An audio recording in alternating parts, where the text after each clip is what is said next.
Section 3.3, number 35, we're told about the revenue function and the profit function, and notice that they are in millions of dollars.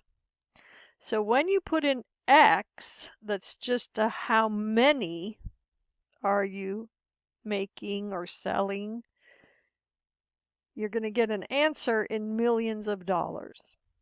So let's talk about how to find the cost equation. The one I always remember is profit equals revenue minus cost. So they're saying, well, how can I solve for the cost function if what I know are the profit and revenue functions? So I can subtract the revenue function from both sides and say, well, profit minus revenue is going to give me the opposite of cost. But then I should divide by -1 and get negative profit plus revenue equals cost. So think about that. It's the revenue minus the profit will give you the cost. So revenue minus cost gives you profit. Revenue minus profit gives you cost. So this is the equation that we need to use. So my cost function is going to be the opposite of my profit function. So negative 0.84, whoops, I put my decimal in the wrong place, plus 1.5, because I'm doing the opposite of my profit function, plus my revenue function, which is 0.21x.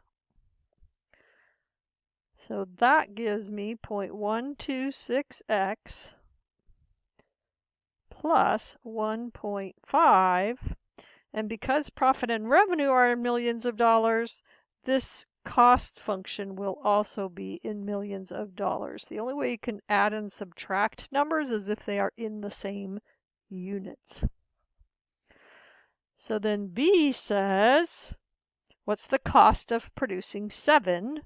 So that's C of 7. So I put 7 into my cost function, and I get $2.382 million. And you're welcome to use the dollar symbol if you like, and then the word million. And know that if you did want to just write it as dollars, you would multiply by 1 million, which is the same thing as moving the decimal place 6 places to the right. So either way of writing this is fine. And then C asks us, what is the break-even point? So the break-even point is when the profit is 0, right? So when 0.084x minus 1.5 equals 0, that's going to be my break-even point. So I'm going to add 1.5 to both sides.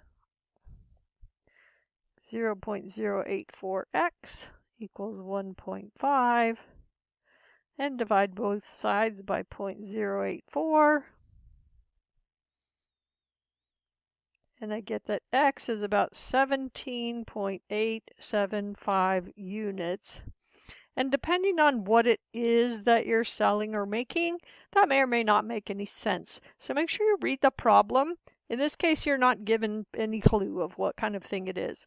If it's crates of things or boxes of things, we can't split them up. But if it's thousands of pounds, well, you can do 17.875 thousand pounds.